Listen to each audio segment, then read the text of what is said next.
Jadi kalau misalkan punya anak laki-laki diajak ngobrol serius, nggak apa-apa, tapi dikenyangkan dulu. Bu, kok kayak formal banget? Keformalan itu secara tidak langsung ditangkap, tenang aja. Gitu. Dan kalau misalkan sambil dia YouTubean, jangan bilang gini, Bu, YouTube kan ibu diajak ngobrol kok YouTubean, jangan.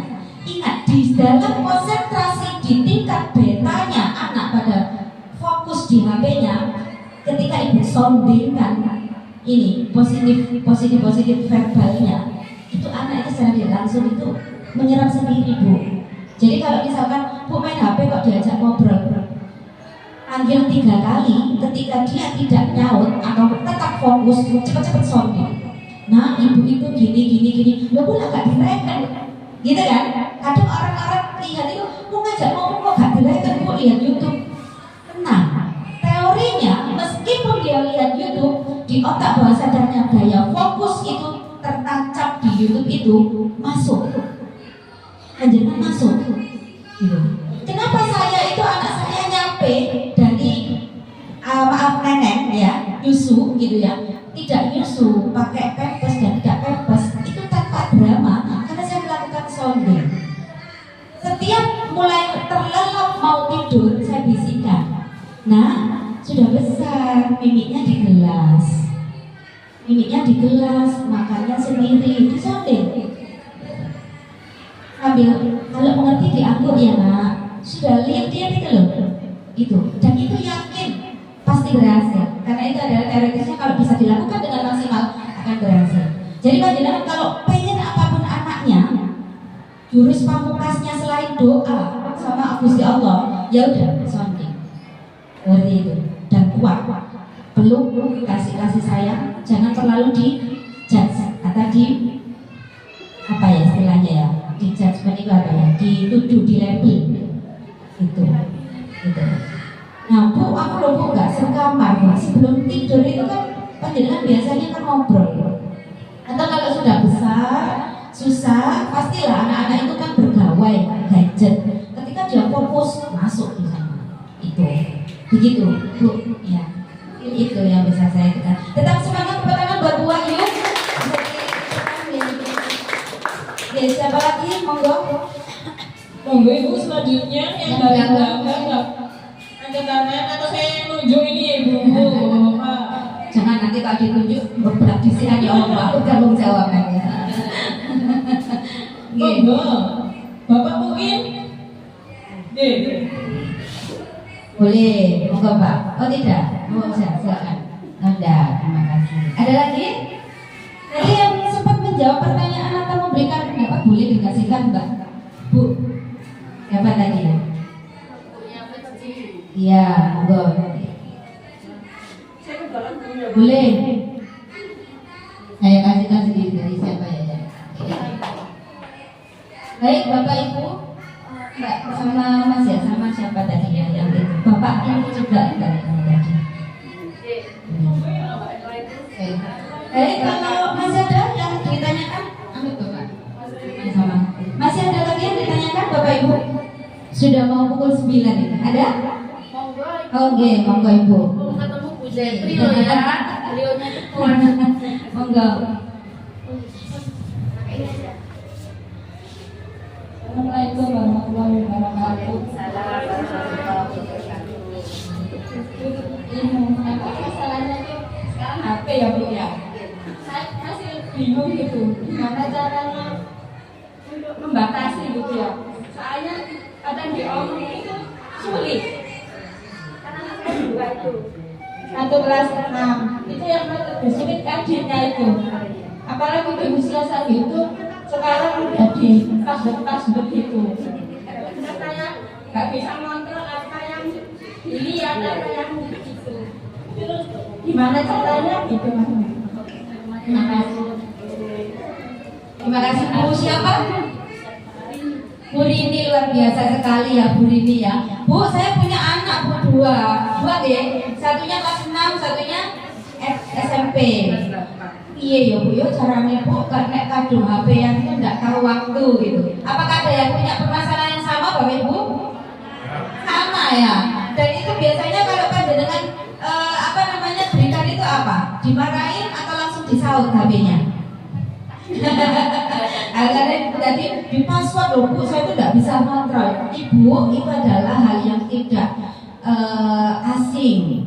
Semuanya pernah mengalami itu, hampir semuanya. Saya kasih tips, dan ini saya terapkan juga di anak-anak saya. Anak saya pegang gadget dengan aplikasi-aplikasinya selain di lembaga kursusnya, karena memang di robotiknya itu kan dia memakai tablet gitu ya.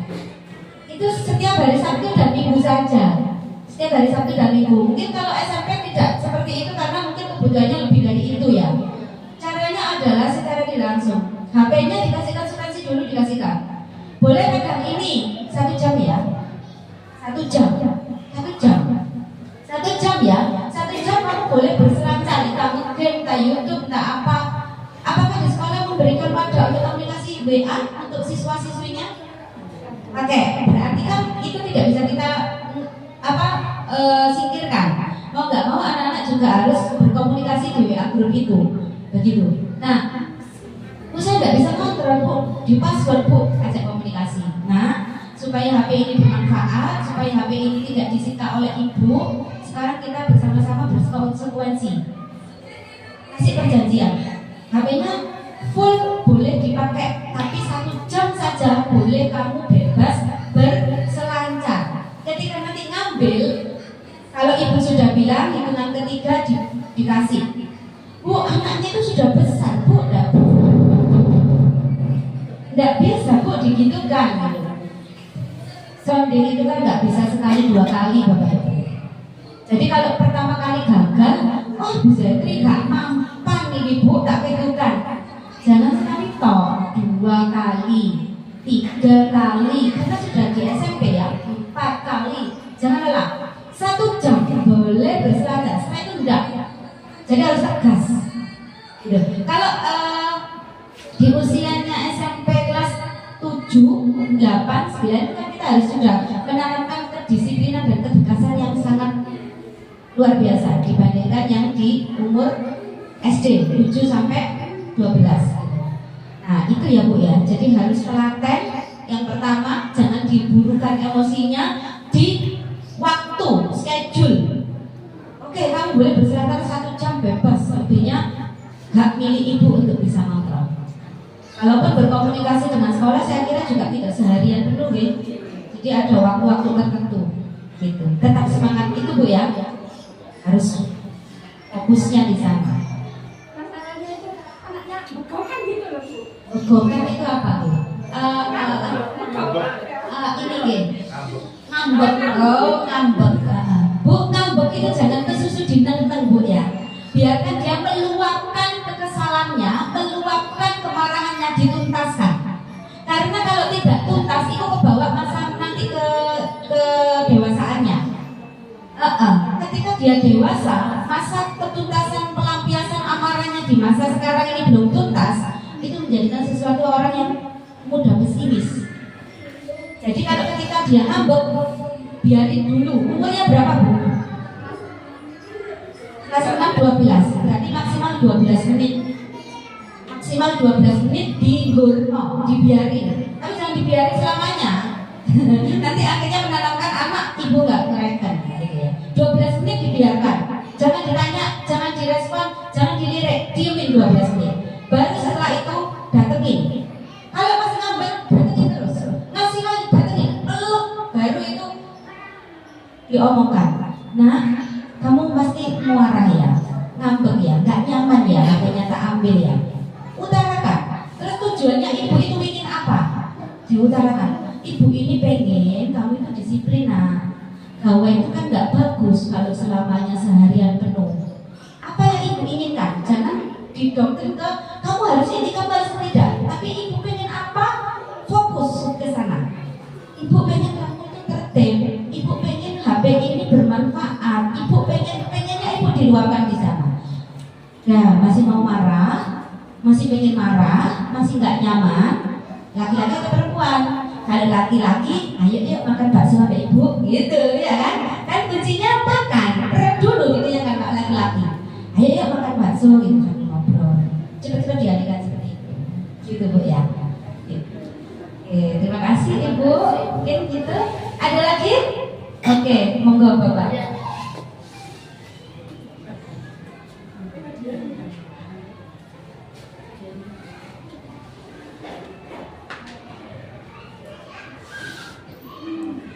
Nanya terakhir nih, sudah jam 9 ya. Oke. Silakan Bapak. Assalamualaikum warahmatullahi wabarakatuh. Waalaikumsalam warahmatullahi. Saya pernah membaca sebuah buku mengenai alam bawah sadar, Bu. Itu yang pernah saya baca itu 30 menit waktu sebelum tidur itu waktu paling efektif untuk menanamkan daya ingat. Itu apa saja, Bu, yang kira-kira bisa kita tanamkan di 30 menit terakhir sebelum tidur itu ke anak untuk perilaku? Terima kasih. Assalamualaikum warahmatullahi wabarakatuh. Luar biasa sekali. Tepuk tangan dulu dengan Pak siapa? Pak Andi. Anaknya kelas berapa? Kelas 1. Terima kasih Pak Andi. Nah, saya apresiasi sekali pernah membaca buku, keren Pak. Jadi harus seperti itu. Ilmu itu harus digali melalui gawai, buku dan lain sebagainya. Pertanyaannya fokus di 30 menit sebelum tidur gitu kan. Apa saja yang bisa kita obrolkan dan tanamkan dari karakter. Kita ini kan sebagai orang tua pastinya kan sesuai dengan tema kita, kepositifan ya Pak Andi. Positifnya apa? Tujuannya yang pertama adalah kesolihan. Kalau kita maaf ya, saya Islam dengan Bapak. Maaf kalau saya karena memang di agama kita mengajarkan bahwa soleh, jadi harus soleh, solihah. Apa saja yang ditanamkan? Mungkin koreksi. Kalau memang sholatnya di sana itu adalah bolong-bolong, pengennya saya itu anak saya full bu sholatnya, doktrinkan hal-hal baik apapun tentang agama. Karena itu yang membawakan nanti panjenengan kalau misalkan sudah tidak ada, gitu ya. Sholatnya nak dibenarkan nak, sholatnya. Gitu. Kalau nggak sholatnya itu misalkan pengen apa? Disiplin biasanya kalau saya Pak.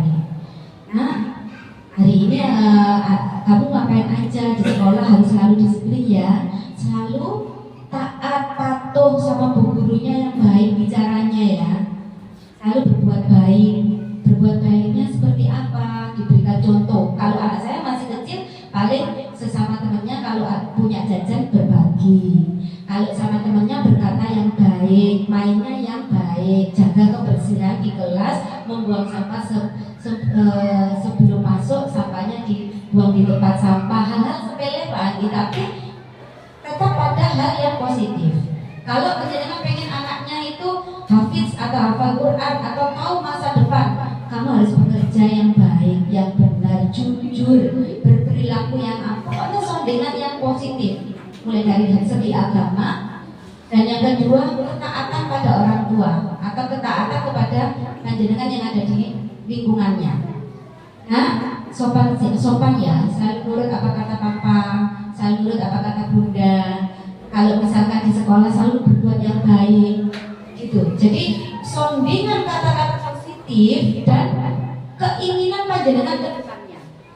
Kamu nanti harus berbuat yang baik yang akan mengantarkan kamu ke suksesan. Dunia kerja di sana itu sekarang seperti ini, obrolan yang seputar ringan tapi positif untuk anak.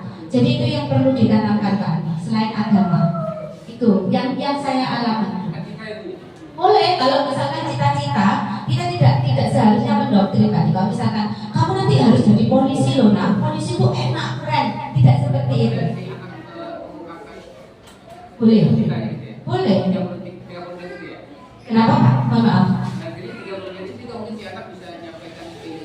Ya, boleh.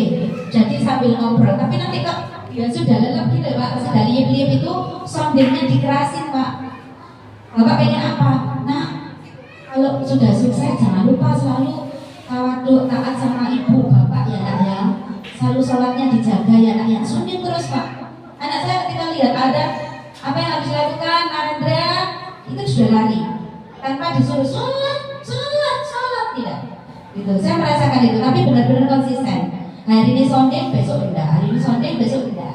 Kan paling kalau ayah sama laki-laki itu kan biasanya obrolannya lebih itu ya Pak ya. Nah gitu. Masih bobo berdua sama anaknya Pak. Enggak, nah sebelum itu, nah sebelumnya itu bisa. Nah Bu, kalau saatnya lihat-lihat saya enggak ada di sampingnya Bu. Setidaknya sebelum itu udah ada obrolan positif. Semangat ya Kak ya, Bismillah. Komitmen bersama pokoknya. Baik, terima kasih. Sepertinya waktu sudah menunjukkan pukul 9. Terima kasih yang sangat luar biasa. Saya aku pemateri, mohon maaf ya Bapak Ibu ya, apabila ada yang kurang berkenan. Sebelum kita akhiri, kita beri aplaus dulu buat kita semuanya biar tidak ngantuk ya. Terima kasih luar biasa buat Bapak Ibu sekalian. Saya akhiri, wassalamualaikum warahmatullahi wabarakatuh.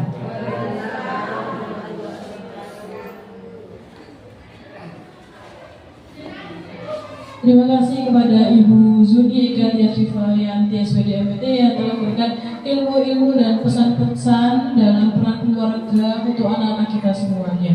Selanjutnya yaitu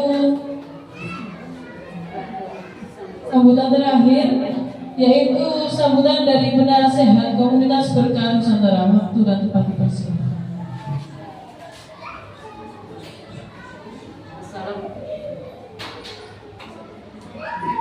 Assalamualaikum warahmatullahi wabarakatuh. Bahagia dan sejahtera kami ucapkan kepada Bapak dan Ibu-ibu semua, para wali murid yang hadir saat ini. Waktunya pengambilan rapat ya Bapak ya. Yang terhormat Ibu Fitri selaku Kepala Sekolah, yang terhormat Ibu Zetri selaku pembina. Saya perkenalkan, saya Ibu Asih dari penasehat komunitas berkah yang ada di Nur Huda ini. Ya, kami ucapkan terima kasih atas kehadiran Bapak Ibu semua pada pagi hari ini. Semoga semuanya tetap semangat ya.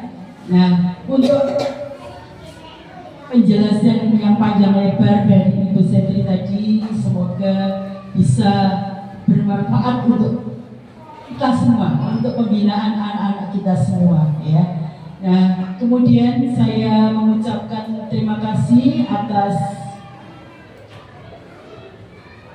donatur yang telah diberikan kepada Yayasan Nur Huda. Mungkin ada bapak-bapak atau ibu-ibu yang lain yang ingin masuk dalam donatur, monggo silakan. Saya masih membuka lebar. Barangkali mungkin masih ada yang malu, ada yang sungkan ya. Jadi masih ada. Kemudian untuk para ibu atau bapak yang anak-anaknya belum ada kesempatan untuk mendapatkan bantuan, kami minta maaf karena masih terbatas. Jadi donaturnya itu masih terbatas. Jadi untuk apa yang kami dapatkan itu tidak berlimpah. Jadi masih standar saja. Jadi bantuannya mungkin belum bisa maksimal. Saya sebagai penasehat saya minta maaf. Kemudian barangkali ada yang ingin menjadi donatur yang baru, tidak perlu sungkan-sungkan, langsung hubungi saja Ibu Santi ya, sebagai pembina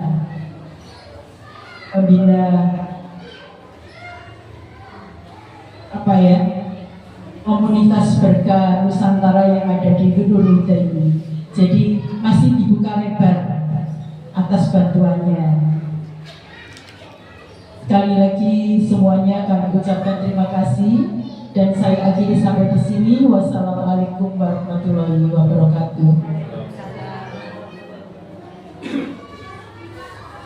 Ibu Asih selaku penasehat dari komunitas berkah Nusantara.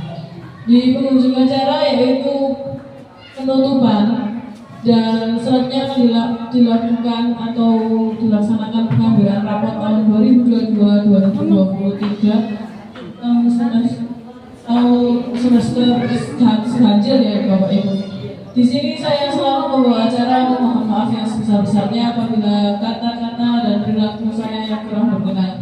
Saya akhiri, wabillahi taufiq wal hidayah, Assalamualaikum warahmatullahi wabarakatuh.